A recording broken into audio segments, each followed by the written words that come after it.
काही स्वतःहून केलेल्या आहेत. म्हणजे एक लाभार्थी जे आहे त्यांनी आम्हाला स्वतःहून ॲप्लिकेशन केलेलं आहे की माझं आता लग्न झालेलं आहे आणि मी महाराष्ट्रातून कर्नाटकमध्ये स्थलांतरित झालेलं आहे, त्यामुळे मी आपल्या या योजनेसाठी पात्र होणार नाही. एक आम्हाला जी आलेली आहे त्यांनी स्वतः दिलेला आहे की आधार कार्ड हे करत असताना मी चुकीचा नंबर त्याच्यामध्ये टाकला.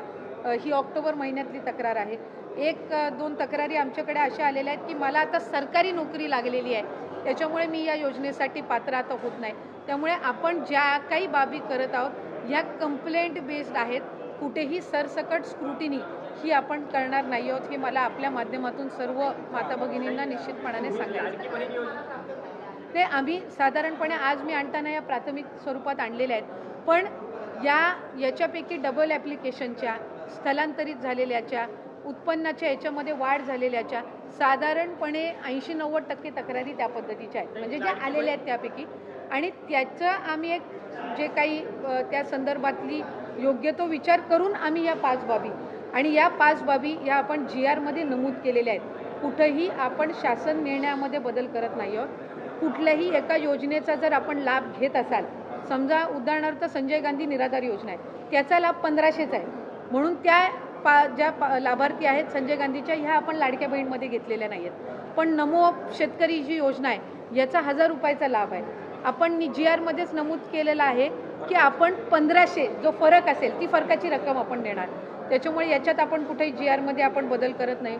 दुचाकी आहे आम्ही GRमध्येच नमूद केलेलं आहे, पण 4 चाकी यांनी काही कंप्लेंट्स आम्हाला आलेल्या आहेत, तर त्याच्यानी आपण फक्त पॅन त्याच मुद्द्याची आपण पॅन महाराष्ट्र आपण स्क्रुटिनी करतोय. आपण कुठेही विदाऊट कंप्लेंट आम्ही स्क्रुटिनी इनिशिएट करत नाही आहोत. त्याच्यामुळे मी स्पेसिफाय केलेलं आहे की या 5 बाबी इन्कम टॅक्स म्हणजे उत्पन्नामध्ये जर वाढ झालेली असेल, 2.5 लाखाच्या पलीकडे जर कुठल्या लाभार्थ्यांचं उत्पन्न गेलं असेल तर ते आता त्या योजनेसाठी लाभार्थी म्हणून पात्र नाही आहेत. जर दुचाकीच्या वर जर कोणाची वाहनं 4 चाकीची असतील ते पात्र नाही आहेत. जर ते इंटरस्टेट जर मॅरेजेस झालेले असतील तर ते आता त्याच्यासाठी पात्र नाही आहेत.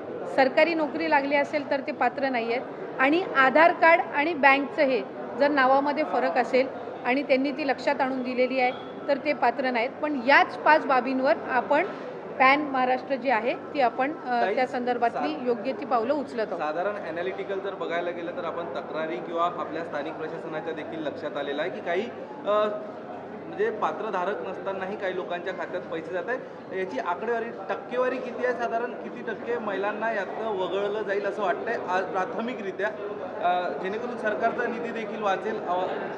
नाही, विषय याच्यामध्ये सरकारचा निधी वाचवणं नाही आहे, कारण आम्ही सुरुवातीच्या कालावधीपासूनच 2.5 कोटी लाभार्थी आपले असतील हे आम्ही विभाग म्हणून सुद्धा धरून चाललेलो होतो. जेव्हा बजेटची सुद्धा घोषणा झाली त्याच्यानंतर सुद्धा 2.5 कोटी लाभार्थी हे साधारणपणे रफली मॅक्सिमम असतील हा एक त्याच्यामुळे पैसे वाचवणं किंवा निधी वाचवणं हा विषय नाही आहे. याच्यामध्ये ज्या काही कंप्लेंट्समधल्या कालावधीमध्ये आला आणि त्या फक्त स्थानिक प्रशासन किंवा तिथल्या यांच्याकडून आल्या नाहीत तर वेगवेगळ्या माध्यमांकडून सुद्धा त्या आमच्याकडे येत होत्या.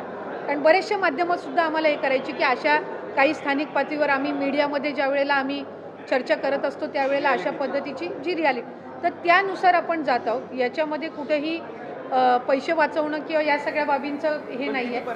आम्ही आत्तापर्यंत